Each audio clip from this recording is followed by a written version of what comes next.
और देखिए समेत शिखर पर आपको बड़ी खबर बता दें, हेमंत सोरेन ने केंद्रीय पर्यावरण मंत्री को पत्र लिखा है। हेमंत सोरेन ने भूपेंद्र यादव को ये पत्र लिखा। तीर्थ स्थल की पवित्रता बनाए रखने की अपील उनकी तरफ से की गई है।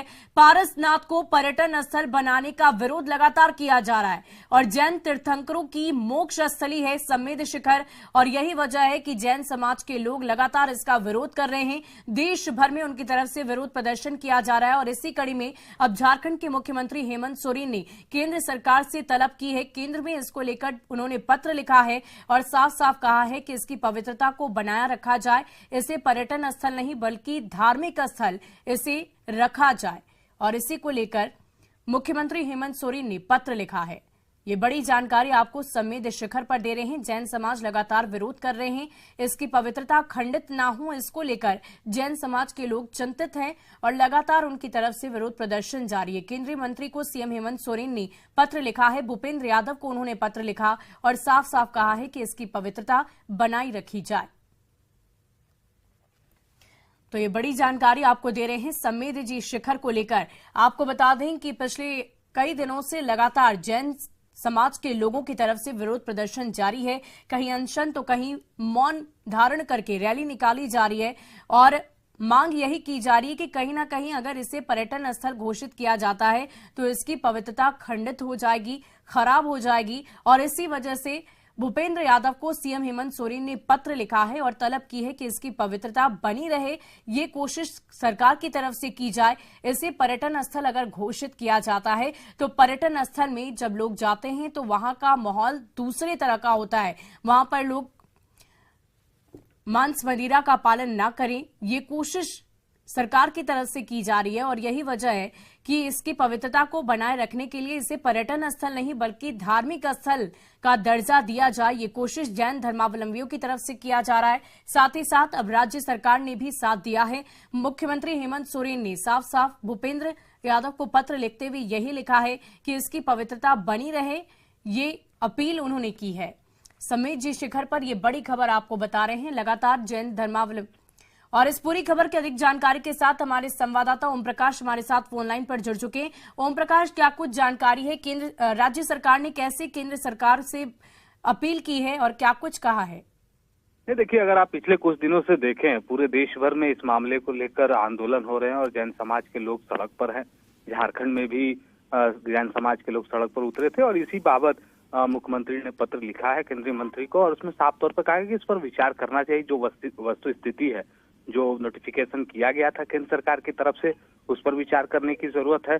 और आज के समय में जो हालात हैं, खासकर अगर आप जैन समाज के द्वारा जो मुद्दे उठाए जा रहे हैं, यहाँ सिर्फ और सिर्फ इस बात को समझने की जरूरत है कि जैन समाज के लोग इसे तीर्थ स्थल के रूप में ही इसे रखना चाहते हैं और जो सरकार का जो नोटिफिकेशन है वो पर्यटन स्थल के रूप में है।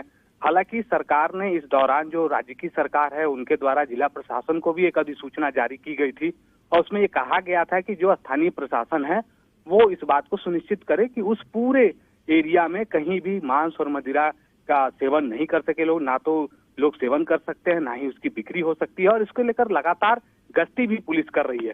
तो राज्य सरकार की तरफ से ये पहल की गई थी, लेकिन जो हालात है और जिस तरह से लगातार आंदोलन आगे बढ़ रहे हैं, इसमें सिर्फ और सिर्फ यही अब बीच की राह देखने को मिलती है कि जब तक इस नोटिफिकेशन के एवज में कोई नया आदेश जारी नहीं कर दिया जाता है, तब तक शायद ये मामला सुलझ नहीं पाएगा।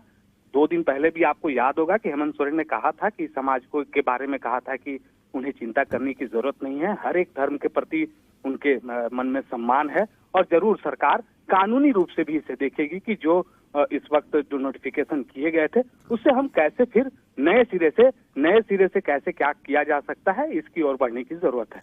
जी अविनाश, लेकिन राज्य सरकार की तरफ से तो जैन धर्मावलंबियों का साथ दिया जा रहा है और यही वजह है कि हेमंत सोरेन ने पत्र तो लिखा है। अब इस पर अब आगे क्या कुछ पहल की जा सकती है केंद्र सरकार की तरफ से? इस गजट में क्या कुछ है, पूरी जानकारी दें। देखिए, इस गजट में आपको याद होगा कि जो 2019 का ये गजट है और उससे पहले भी अगर आप रघुवर दास सरकार के समय की भी बात करें, हालांकि इसको लेकर भी बहुत राजनीति हो रही है, बीजेपी इसे खारिज कर रही है, जबकि जो दस्तावेज सामने आए हैं और लगातार जो जैनम कह रही है, या फिर इससे अगर आप लेटर में भी अगर बात करें तो जिसका उल्लेख किया गया है कि किस तरह से झारखंड में जो पिछली सरकार थी वो राज्य के अंदर में जो भी धार्मिक स्थल हैं उन्हें पर्यटन स्थल के रूप में तब्दील करने को लेकर एक पहल की गई थी और इसी को लेकर एक नोटिफिकेशन भी गया था। सरकार ने एक निर्णय लिया था, उसे केंद्र सरकार को भेजा भी गया था। खासकर अगर आप दो धार्मिक स्थलों की बात कर लें झारखंड में जो राष्ट्रीय अंतर्राष्ट्रीय स्तर पर जिसकी पहचान रही है, चाहे आप पारसनाथ पहाड़ की बात कर लें या फिर आप देवघर की बात कर लें, तो ये दोनों ही ऐसे धार्मिक स्थल हैं जिसको लेकर केंद्र और राज्य सरकार की नजरें रहती हैं। पिछली बार जब सरकार ने इन सारी चीजों को लेकर नोटिफिकेशन किया, उसके बाद से आपको देखना होगा यह नोटिफिकेशन 2019 का है, लेकिन पर्यटन स्थल को लेकर जो कार्य किए जाने थे पारसनाथ के पूरे उस इलाके में अगर हम बात करें तो वो सरकार की तरफ से कुछ नया नहीं किया गया। मतलब जो पर्यटन स्थल डेवलप करने को लेकर भी कई तरह के निर्माण किए जाने थे, सरकार ने उस ओर कदम नहीं बढ़ाया है और पार्टी ने कहा भी है कि सरकार ने इस ओर आगे बढ़ते हुए कुछ ऐसा नहीं किया है जिससे वहां पर जो जैन समाज के लोग जो वहां आते हैं पूजा पाठ करते हैं उनकी जो आस्था है उसको कहीं से कोई ठेस पहुंचे। तो जरूर नोटिफिकेशन हुआ था केंद्र की तरफ से, जो 2019 में नोटिफिकेशन हुआ, उसके बाद से राज्य सरकार ने कुछ नहीं किया। हालांकि जो राजनीति की जो मैं बात कर रहा हूं और जो बीजेपी की तरफ से जो बातें कही गई हैं कि राज्य सरकार को एक नए सिरे से यहाँ से एक नोटिफिकेशन जारी किया जाना चाहिए, केंद्र को भी भेजा जाना चाहिए कि वो क्या चाहती है, आने वाले समय में इस पर क्या कुछ निर्णय लेने जा रही है। तो ये सारी चीजें मुझे लगता है कि आज मुख्यमंत्री के द्वारा पत्र लिखे जाने के बाद से एक दो दिनों में और स्थिति स्पष्ट हो जाएगी। वाकई अविनाश, स्थिति तो स्पष्ट होगी, लेकिन जो जैन धर्मावलंबियों के लोग हैं उनसे जब आपने बातचीत की तो उन्होंने साफ साफ कहा कि भाव का अंतर हो जाता है और इसकी पवित्रता बाधित होगी। उनकी तरफ से ये मांग लगातार की जा रही है। अब आगे जो वहां की परिस्थिति है, जो उस जगह की पवित्रता है, उसको बनाए रखने के लिए क्या केंद्र सरकार अब और कोई पहल कर सकती है? आगे क्या कुछ इसका समाधान निकाला जा सकता है? नहीं, देखिए, भाव का तो अंतर होता ही है। अगर आप तीर्थ स्थल और पर्यटन स्थल को अगर आप डिफाइन करें, आप तीर्थ स्थल को इस रूप में देख सकती हैं कि वहाँ वैसे लोग ही आते हैं जो उस समाज से जुड़े हों या फिर वहाँ विशेष आस्था रखते हों और एक सच्चे मन से वहाँ पूजा पाठ करने के लिए आते हैं। लेकिन जब हम इसे पर्यटन का नाम देते हैं और अगर उस नजरिए से देखते हैं तो वैसे तमाम लोग, देश भर से लोग आ सकते हैं, देश से बाहर के लोग भी आ सकते हैं, जो सिर्फ और सिर्फ पर्यटन के दृष्टिकोण से वहां पहुंच रहे हैं।